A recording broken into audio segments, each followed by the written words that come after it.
بسم الله الرحمن الرحیم. السلام علیکم ورحمت الله وبرکاته. زما نوم اشفاق دی. د سیفټي یو نوې ویډیو سره حاضر یم. نن به موږ په دې باندې خبره کوو ډیګري آف برنز او پرسنټیج آف برن. الله دې نه کړي بعض ټایم اور ولګي یا څه دماکه وغیره وشي د ګیس نو پای کې د خلکو بدن وسوځي. نو دا ویډیو دې باره کې دی چې موږ ته اندازه کېږي چې دا بدن څومره ډېر یا لږ سوځېدلی دی، لکه ایریا وایز چې ډېر د بدن ډېر ایریا سوځېدلی او که لږه، او چې هغه سوی چې کوم دی نو هغه څومره ژور یا خطرناک دی. نو ډیګري آف برن دې ته وایي چې لکه زخم څومره ژور دی، په اسانه پښتو کې که زه تاسو ته ووایم. او پرسنټیج آف برن چې مطلب یې لکه د بدن څونه ایریا چې کوم دی نو دا سوځېدلې ده. دا ویډیو چې کوم دی موږ ته کورونو کې او د کار په ځایونو کې سیفټي کې مدد ورکولی شي چې موږ ته د ډیګري آف برن او پرسنټیج آف برن پته ولګي، نو موږ ته په فرسټ ایډ کې او میډیکل اسسټنس یا په علاج کولو کې چې کوم دی موږ ته فایده میلاویدی شي، موږ زر ډیسیژن اخیستی شو. دا ویډیوز د نبوش آی په آی جي سی او اس پي او سی اس پي په تیاری کې هم تاسو له مدد درکولی شي. دا د سوي چې کوم زخم وي، لکه مطلب بعض ټایم څوک پخلی کوي او مطلب لکه ګرم تیل پرې راواوړي یا مطلب لکه ګیس د وجې نه وسوځي، نو دا په کورونو کې دا قسمه زخمونه ډېر زیات عام وي. په کار کې هم ډېر زیات عام وي. خلک ویلډینګ کوي، اسیټایلین ګیس استعمالوي یا څه بل څه داسې څیز استعمالوي چې ته اور لګېدی شي، نو یې نه سړی زخمي کېدی شي. نو اول به موږ راشو چې کوم دی ډیګري آف برن څه ته وایي، چې مطلب یې لکه یو زخم چې د سوځېدو نه جوړ شوی دی نو دا څومره ژور دی. د دې باره کې چې کوم معلومات دي نو هغه په ډسکرپشن کې چې کوم ویب سایټ باندې دي نو هغه زه په ډسکرپشن کې واچوم. او دا ویډیو چې کوم دی موږ ته انسیډنټ ریپورټ اکسیډنټ ریپورټ جوړولو کې هم مدد ورکولی شي. خدای مکه څوک وسوځي د کار ځای کې او څوک انسیډنټ ریپورټ سیفټي والا جوړوي نو هلته دې ویډیو نه مدد میلاویدی شي چې ډیګري آف برن او پرسنټیج آف برن به پکې لیکل غواړي. نو فرست ډیګري برن ځای ته وایي چې هغه به صرف معمولي غونته کې دا بدن سور غونته کې شي، ریش غونته کې پرې راشي، هغه سوی کوي. دا ټولو نه کمي. سیکنډ ډیګري برن داسې چې لکه هغه پولی غونته کې شي یا بره دا معمولي سرمن ترېنه وسوځي غونته کې او هغه سور غونته کې ښکاري. او تھرډ ډیګري برنز کې داسې کاري دا ټولو نه خطرناک یا ژور زخم وي، دا کې چې کوم دی بدن داسې سپین غونته کې ښکاري لکه څنګه چې چربي یا بیخي تور شوی غونته کې. نو ټولو نه اول چې کوم دی فرست ډیګري برن دی، څنګه چې ما تاسو ته وویل سور غونته کې، دویم کې پولی غونته کې او دریم کې بیخي تک سپین چربي یا بیخي تور شوی وي. اوس به راشو پرسنټیج آف برن ته چې د انسان د بدن څونه ایریا سوځېدلې ده. د دې لپاره د مخامخ زه په دې ویډیو کې یو تصویر لګوم، دې ته چې تاسو وګورئ د دې باندې پرسنټیجز لیکلي دي. ټولو نه اول به موږ د سر نه شروع کړو. د سر مخه حصه که خدای مکه سوځېدلي د چا مخ وغیره، دا 4.5% ایریا ده.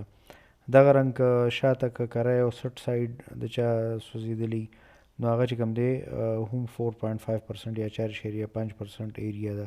نو ټوټل سر ایریا چې کومه دی 9% ده. دغه رنګ که بیا خدای مکه الله دې نه کړي چا چیسټ یعنې سینه د نوم نه بره کوم ځای کې چې موږ بیلټ د پینټ تړو د دې نه بره واله مری پورې دا مخې حصه یې سوځېدلي نو دا 9% ده. او د دې شا چې کوم دی چې کوم ولي دي لکه د نوم نه بره شا طرف ته واله سټه پورې چې کوم دی نو دا بیا هم 9% ایریا جوړیږي. نو د سینې مخه او شاته ولي چې کوم دی دا دواړه 18% ایریا شوه.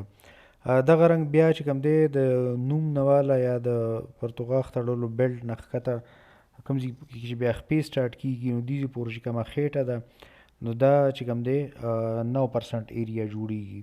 او همدغه رنګ د دې شاته لکه کوم ځای کې چې بیلټ تړي د بیلټ نه واله ښکته پورې چې خپې سټارټ کېږي کوناټي چې څه ته وایي دا پکې انکلوډ کړي نو 9% ایریا چې کوم دی دغه هم ده.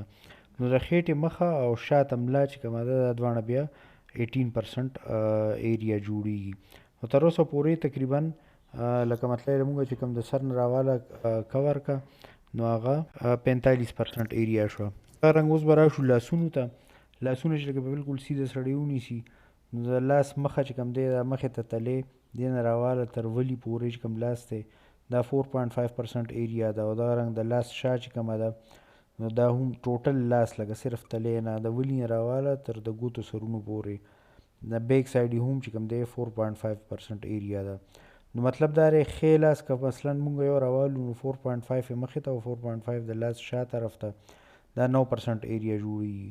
او دغه رنګ بیا د ګس لاس چې کوم دی د ولي نه راواله کوم ځای چې لاس سټارټېږي دې نه راواله ګوتو تر سرونو پورې چې کوم فرنټ طرف ته ځای دی کوم چې مخې ته تللی دی دا 4.5% دی.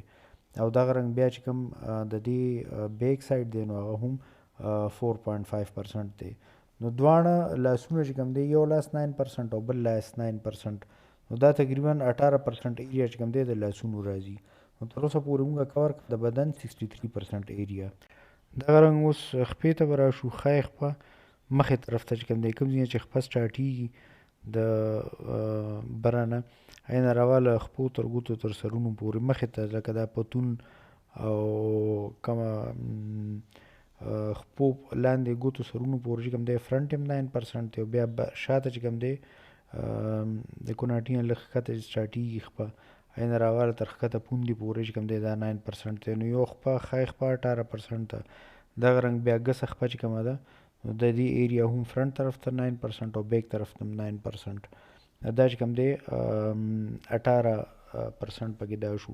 نو دا شوه 99% د باډي ایریا موږ کور کړه. کوم 1% چې دی نو دا پرایویټ پارټس یا د سطر چې کوم پارټس دي د انسان د پردې نو هغه چې کوم دی 1% حسابېږي. دا ټوټل 100% ایریا ده. نو که موږ مطلب لکه چېرته اکسیډنټ رپورټ جوړو یا مطلب لکه موږ اکسیډنټ وشي او موږ غواړو چې موږ ته پته ولګي چې یاره دا حادثه څومره سخته ده نو په کار ده چې موږ ته پته وي چې د بدن څونه % ایریا سوځېدلې ده او بیا یې ته کم ډګري باندې فرست ډګري باندې سیکنډ ډګري دی تھرډ ډګري دی. نو دا موږ ته په فرست ایډ کې مدد راکولی شي، انسیډنټ رپورټس کې هم راکولی شي او علاج ته کس زر تر زره لیږلو کې چې کوم دی هم موږ له دې کې مدد میلاویدی شي. نو دا د سوي د زخم باره کې څه بیسیک خبرې وې. د دې ویډیو په ډسکرپشن کې څنګه چې ما ووایي چې کوم ویب سایټ باندې معلومات دي هم پکې زه واچوم او څه هیشټیګز به واچوم. دا هغه هیشټیګز دي چې پښتو ژبه کې دې باره کې کمې خبرې کېږي.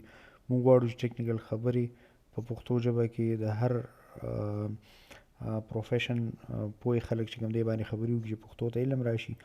دا څیزونه تاسو د سیفټي ټیم انډکشن ټریننګ او ټول باکس ټاک کې لیکلی شئ. د سوي د زخم نه بچ کېدو لپاره خپل سایټس باندې ساينز ولګوئ. سیفټي نور ویډیوز که کتل غواړئ نو دا چینل سبسکرایب کړئ. دا ویډیو که خوښه شوي لایک یې کړئ، شیر یې کړئ. الله پاک دې زموږ د ټولو حفاظت وکړي. الله پاک اصلي حفاظت کولو والا دی. د لوی الله په امان. السلام علیکم.